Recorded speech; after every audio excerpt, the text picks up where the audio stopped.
So we have this hand-picked selection by the man himself. So the Apple brand, or maybe just more basic, the question of what is a brand? Then, like, could you give us your view on that? Yeah, I mean, the book, I have a made up example.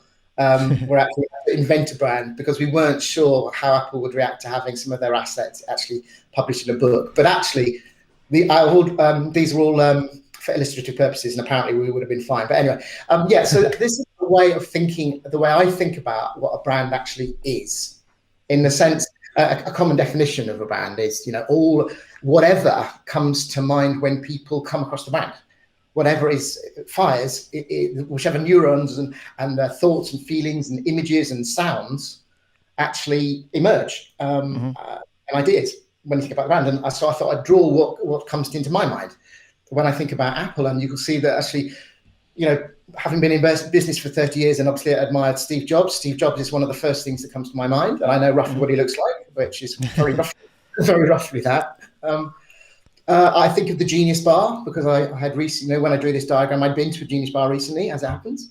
The logo, famous, the worldwide famous logo, a lot of the products, but also you remember, I don't know if you remember, you look a lot younger than me, but I'm sure you remember the early iPod ads with the Sure. famous, sure, exactly, that they really stuck in my mind because I thought they were so incredibly powerful and right for the brand, etc. So anyway, that's a little montage of some of the things that came to my mind. And I showed this to my daughter. And although some of the things were very shared, for example, the original iMac, bottom right, she studied that because she studied design at university. So that's the kind of thing you're going to talk about. And obviously the famous earphones, those were her Yeah. earphones, her generation, etc. But some weren't. For example, she'd heard of Steve Jobs, but she didn't know what he looked like, for example. So the name came up, but not the image of his face. So I thought it's quite interesting. A brand it's individual to each person and can be a bit different, but there's also strong threads, and it's that thread that means a brand can have a consistent image across time. Yeah, and that's what's really intriguing to me. Like I've seen some articles on that lately on whether a brand is like more of a social construct or more of an individual element. Because it's true. I think if you would map out like thousands of these associative maps from different people, you'd see a lot of variations. Would you say a brand is then like the parts that are common, or how would you say that? It's both. No, I think that the brand is both of those things. Mm-hmm. I think the common ones are important because I mean, in effect, the common ones are your strongest distinctive brand assets, Yeah. as Byron Sharp would put it. Because then you know that using those is, for example, if you use them in your advertising, will help to bring the brand to mind for everyone and build new associations. Oh, and like you talk about social construct, we all know, don't we, that the famous earbuds were a way of what's it called, social proof.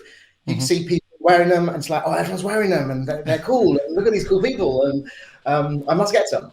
So that bit was definitely the shared bit is also part of the shared, which makes the brand stronger because we know that people like to use brands that other people think are good. The social Yeah. proof is a powerful mechanism. But I would say that but even for me, part of the brand and the investment that Apple made 40 years ago, well, certainly since they reinvented themselves with the sort of iPod and the iPhone, etc.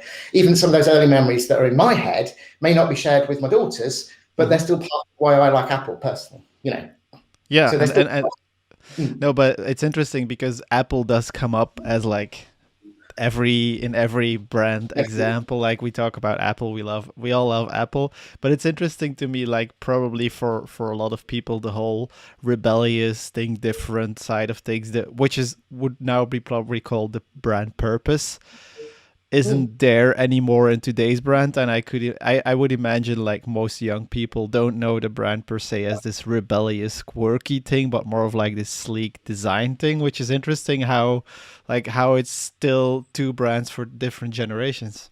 Yeah, I mean, yeah. Well, I think it's one brand, but it evolves. Brands Yeah. have to evolve.